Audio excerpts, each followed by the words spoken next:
UGC 2026 के विरोध में केसरिया भारत संगठन द्वारा वाराणसी के कचहरी क्षेत्र में जन आक्रोश प्रदर्शन किया गया। इससे पहले संगठन द्वारा 27, 28 और 29 जनवरी को विरोध, धरना और प्रदर्शन किया गया था, जिसके बाद सुप्रीम कोर्ट द्वारा स्थगन आदेश भी दिया गया था।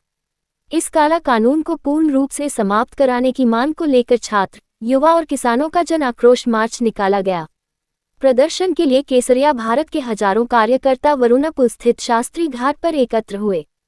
इसके बाद संस्था के राष्ट्रीय संयोजक कृष्णानंद पांडेय के नेतृत्व में जिलाधिकारी कार्यालय की ओर कूच किया गया, जहां प्रधानमंत्री को संबोधित ज्ञापन जिलाधिकारी को सौंपा गया। प्रदर्शन के दौरान युवाओं, अधिवक्ताओं और आमजन में यूजीसी के नए नियमों को लेकर भारी आक्रोश देखने को मिला। राष्ट्रीय संयोजक कृष्णानंद पांडेय ने कहा कि जब तक ये काला कानून वापस नहीं लिया जाता, तब तक आंदोलन निरंतर जारी रहेगा। उन्होंने कहा कि जरूरत पड़ी तो जनता सरकार को उखाड़ फेंकने का काम भी करेगी। इस दौरान बड़ी संख्या में अधिवक्ताओं ने भी विरोध प्रदर्शन में भाग लिया और यूजीसी नियमों के खिलाफ जोरदार नारेबाजी की। केसरिया भारत व धरोहर संरक्षण के प्रदेश अध्यक्ष गौरीश सिंह और गौरव मिश्र ने लोगों से काला कानून वापस लेने तक आंदोलन में सहयोग करने की अपील की। इस अभियान में प्रमुख रूप से आनंद मिश्र बब्बू, चंद्रदेव पटेल, ब्रिजेश पांडेय, अधिवक्ता अनुज मिश्र, अर्पित मिश्रा, अशोक पांडेय, राकेश त्रिपाठी, अमन सिंह, उपेंद्र सिंह, शुभम पांडेय, ऋषभ सिंह, शिवम उपाध्याय और रामानंद पांडेय सहित कई गणमान्य लोग उपस्थित रहे। काशी वार्ता न्यूज से जुड़े रहने के लिए सब्सक्राइब और लाइक करें। अपील करती है कि हम आपको बांटने के लिए। मेरा नाम गौरव मिश्र है। मैं धरोहर संरक्षण सेवा संगठन का प्रदेश संयोजक हूँ। धरोहर संरक्षण सेवा संगठन के एक आयाम केसरिया भारत के अंतर्गत ही आज ये ज्ञापन का कार्यक्रम हम लोगों ने रखा है। प्रधानमंत्री महोदय के नाम, जिलाधिकारी महोदय के माध्यम से हम लोग आज यहाँ ज्ञापन देने के लिए आए हुए हैं। यूजीसी एक्ट जो बना हुआ है, जिस पर माननीय सुप्रीम कोर्ट ने स्टे लगाया है, अब हम लोग चाहते हैं कि इसको पूरी तरह से इसको रद्द कर दिया जाए। अब ये काला कानून हम लोग को नहीं चाहिए। देखिए, हम लोग विरोध नहीं कर रहे हैं, ये पूरी जनभावना आप देख पा रहे होंगे, और जनभावना बस यही कह रही है कि हमको ऐसा काला कानून नहीं चाहिए जो हमारे समाज के अलग अलग वर्गों को तोड़ने का कार्य करे। आपको क्या लगता है कि ये सिर्फ सवर्णों पे तलवार चलाई जा रही है? नहीं, ये हर वर्ग को अलग अलग करने की बात की जा रही है। आज अगर हम अपने घर के किसी बच्चे को कॉलेज में भेजते हैं तो वो जाते ही पहले पता करेगा कि फला व्यक्ति जो है वो किस जाति का है। आप जाति यहाँ खत्म करना चाह रहे हैं और जातिगत भेदभाव को बढ़ावा दे रहे हैं। सरकार तो ये समझ ही नहीं रही है कि भारत की जाति व्यवस्था ही भारत की अर्थव्यवस्था है, और इस अर्थव्यवस्था पर ये वार किया जा रहा है। और जब जिस देश की अर्थव्यवस्था पर वार किया जाएगा, क्या वो कभी विश्वगुरु बन पाएगा? कभी नहीं बन पाएगा। और ये सरकार ऐसे ही बस गंदी राजनीति करेंगी।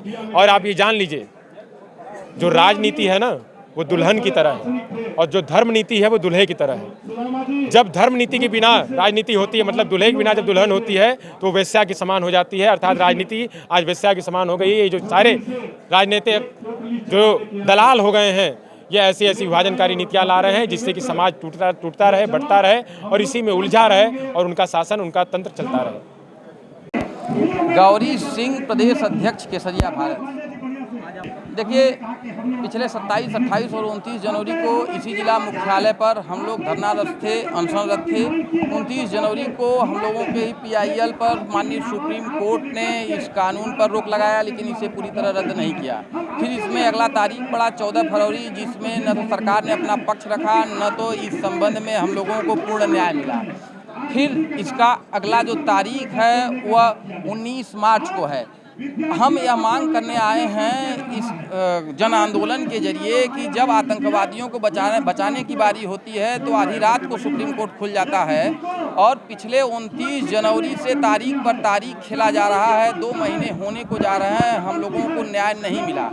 इस काले कानून, जिसमें सिर्फ आरोप मात्र से ही सवर्ण छात्र अपराधी हो जाता है, और सवर्ण छात्र यदि उत्पीड़ित होता है तो उसके न्याय के लिए इस विधान में कोई विकल्प नहीं है, कोई व्यवस्था नहीं है कि उसको न्याय दिलाया जाए। वह कहाँ जाएगा?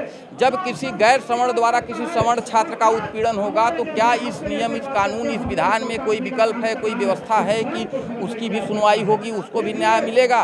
उत्तर है नहीं।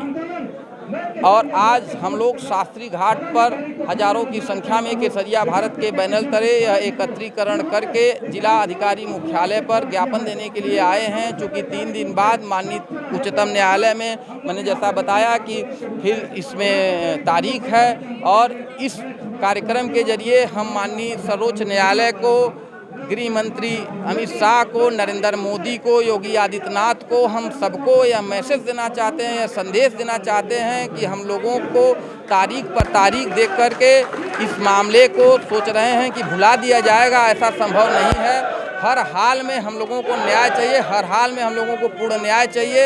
यह कानून रद्द हो, यह एक्ट रद्द हो, वरना स्थिति विभत्स होगी। इसी मांग के लिए हम सब आज जिलाधिकारी वाराणसी के मुख्यालय पर आकर के जिलाधिकारी को ज्ञापन देने के लिए आए हैं।